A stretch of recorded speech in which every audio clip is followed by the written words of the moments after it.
I wanted to give another quote of yours back to you. So this comes from your chapter on Fanon's zone of non-being in the book Lacan and Race, the forthcoming text.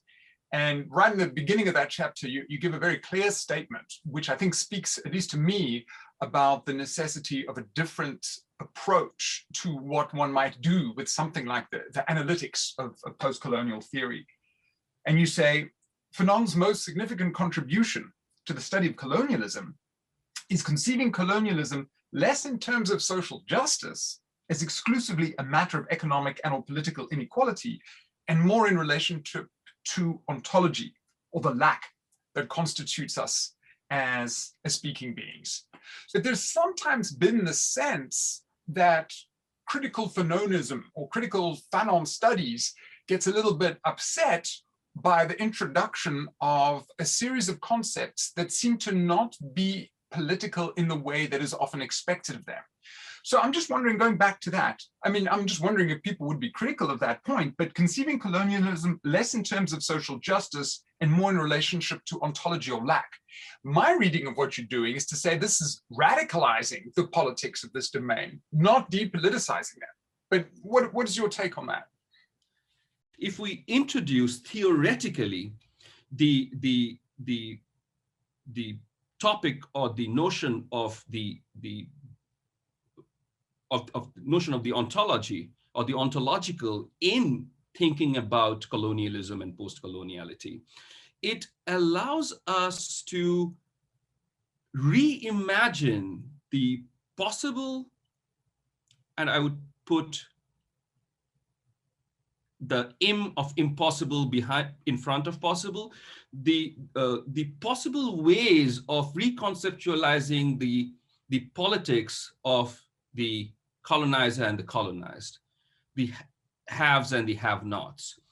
I mean, I think what I'm trying to think by foregrounding the impossibility of politics or communication between the colonizer and the colonized, between the have and the have-nots, is to rethink if there can be a politics based on this impossibility of communication, instead of thinking that possibility of communication exists, and once the colonizer and the colonized, or the oppressor and oppressed, can kind of reach a point of equitable dialogue, they can sit across the table and exchange ideas, then a different world order can be established. So to think, which I believe is a very, kind of a neoliberal notion, that if we can only get to hear the other side of the story, if we can only have the oppressed come out and their voices are allowed into the hegemonic space, there can be the possibility of a more equitable creation. I am staking a kind of thought here which asks, what if we accept the impossibility of a relation between the colonizer and the colonized, the impossibility of dialogue between the colonized and the colonized, understand these two would remain separate as radical antagonists.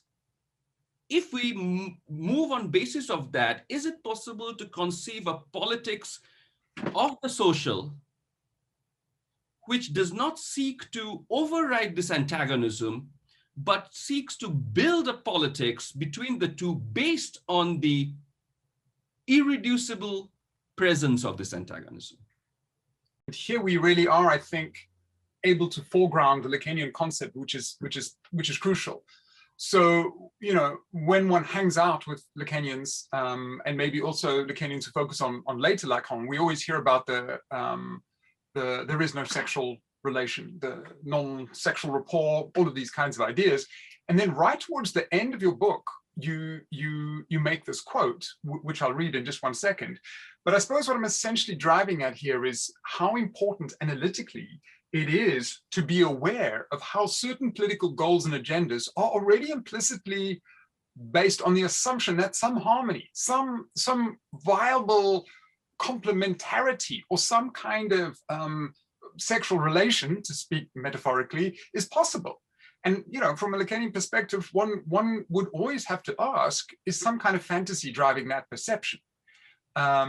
So here's the quote that I really thought was quite informative, and I'm hoping you can offer some responses to it. So right towards the end of the book, you say, we have endless soap operas and films presenting love as the most crucial harmonizing force in nature. When truly speaking, love discloses the opposite. Love is the signature of disharmony, which is a lovely phrase, by the way, signature of disharmony in all human relations and in relations between man and nature. So there we have it, this motif, which is really crucial. I suppose that motif is itself an instance of the Lacanian real. I'm also going to kind of invoke Slavoj Žižek here, who I believe a few years back had made this really provocative statement that we hear a lot about how action is necessary. We need to do this, we need to do that. He says, no, now is the time for more thinking. We need to return to thought, because thought is with capital T, is kind of losing out. It's kind of getting it needs to be revived, and only robust thinking, critical thinking, speculative thinking, imaginative thinking can allow for robust action on the ground. So definitely that's where I'm coming from.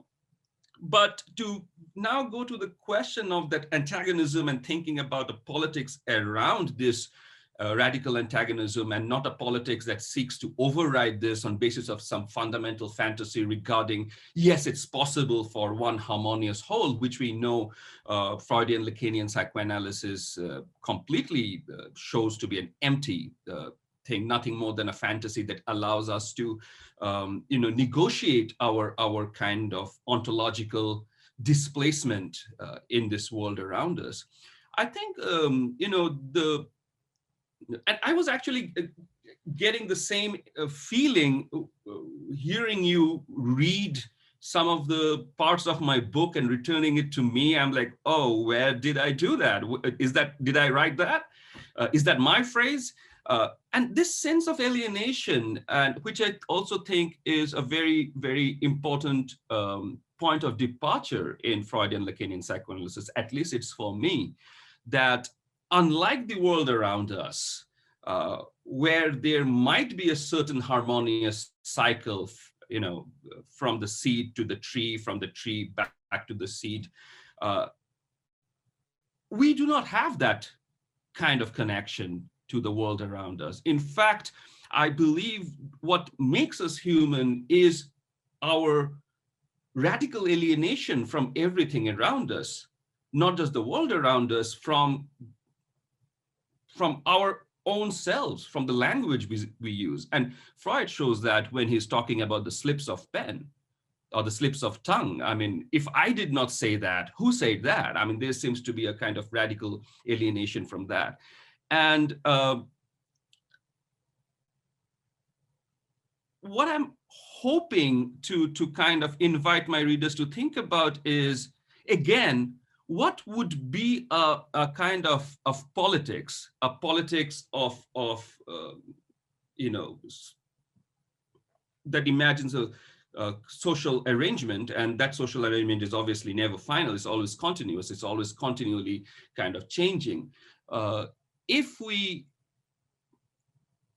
move away from that fantasy of ever accomplishing a harmony, an ideal society, and think of how the social space will always be fraught with antagonisms, which cannot be overwritten, what would that kind of society be? To think what it might mean to approach the political in terms of the register of the real is not tantamount to a form of political fatalism, right? It's not resignations. I mean, just to make the obvious point. And I know when I quote you, it's an odd experience. The receiver is sending their message in an inverted form, all that Lacanian stuff. But there's a great quote also right at the beginning where I think you make pretty much that point. You talking about the importance of lack. The book indeed is called Postcolonial Lack. And you say lack is not just a psychoanalytic perspective on the subject. The subject here represents the cause for the political realization of subjectivity. And here's the piece that I really like. Being contingent to a state of radical negation or non-being can galvanize newer imaginaries of emancipatory action. And that was just crucial to me because, you know, a misreading, I think, would be to say, oh no, so what we do is we accept castration, which basically means resignation. But that's not the point you're making, is that one can move forward and indeed, to quote your words again, galvanize newer imaginaries of emancipatory action by precisely pursuing an analytics that implies and involves notions of lack, notions of the real. You actually go on to say, and this is also a very evocative quote for me, because I think implicitly, and more than implicitly, you're linking Lacanian notions with notions from Fanon. The realization of non-being, this is on page 12, right at the beginning of the book, the realization of non-being as the constitutive condition for all beings, colonizer and colonized, helps free anti-colonial struggle from the fantasy of reversing power structures. So I think that's to me absolutely crucial. In this particular passage, the one that you just cited, I think it's kind of underwritten by Fanon's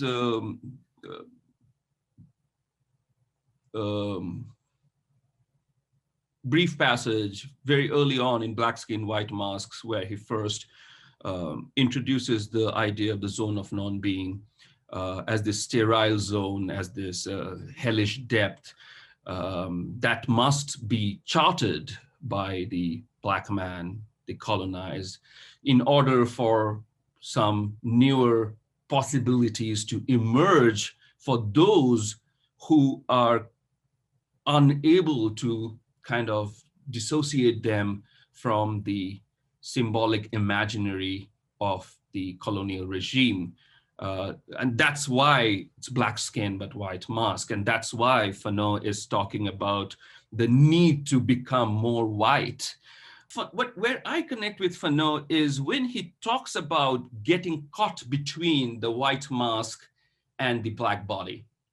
And obviously those famous scenes that he describes while he is in mainland about being identified as nothing more than a monstrous Black body. So there seems to be no escaping that body, even though the promise of the white mask is part of the French colonial establishment, that if you speak French, if you know French culture, if you have read French literature, you are one of us. But then he realizes, no, there is a kind of a gap in between two.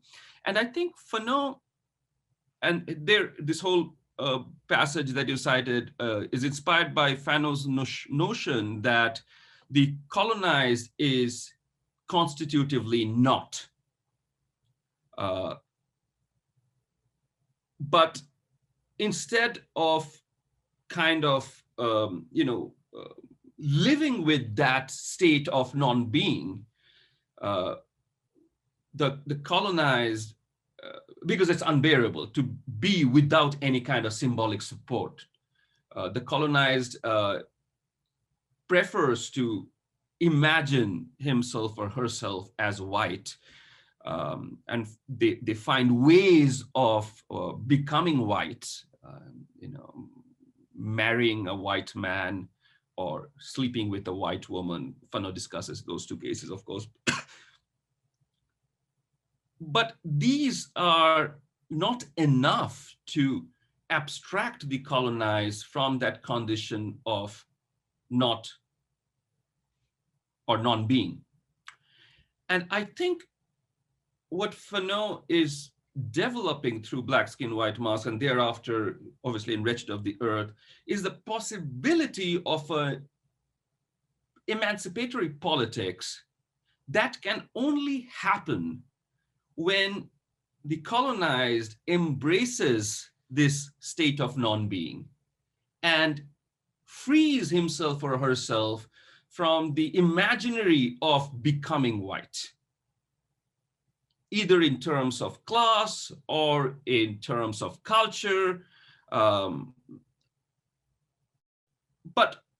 the other point that I think is also equally present now, if the first point is the colonized frees himself or herself from the fantasy of becoming and embraces more robustly the fundamental condition of being as non-being.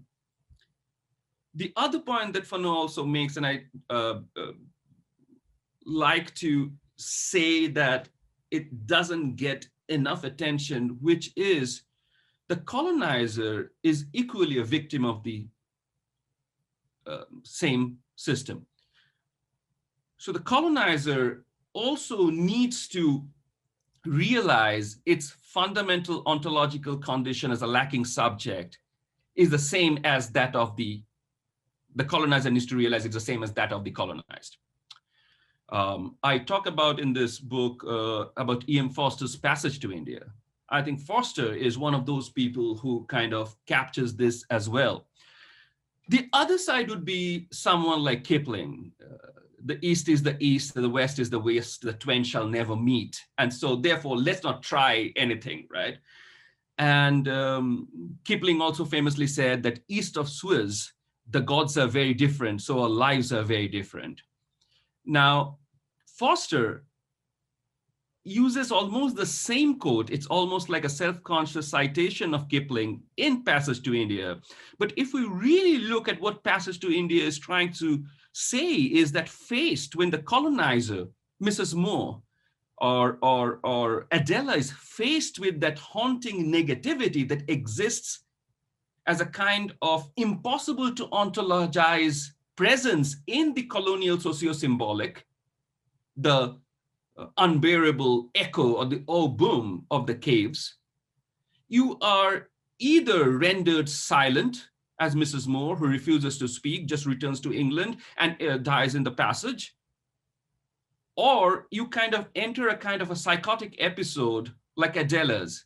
So there's like deaths on both sides, because the moment you encounter this condition of the unbearable zone of non-being from the side of the colonizer, who so far had the kind of security of their imaginaries about being the subject of the West, and was claiming, to cite Spivak, West as the subject of everything, when they experienced that void, that vacuum, that unsymbolizable, deontologized space that has no symbolic traction or is impossible to symbolize, it seems Forster is suggesting that death is their only way out. Physical death, complete silence, the refusal to speak, or a kind of death in the form of psychosis that Adela experiences, even though I believe it's kind of a temporary thing. So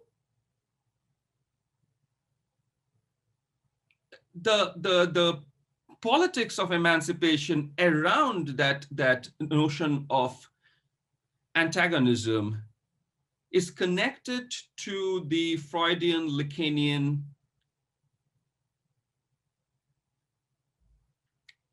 idea or concept, as I read it, of course, about the speaking subject or the desiring subject as not just a lacking subject, but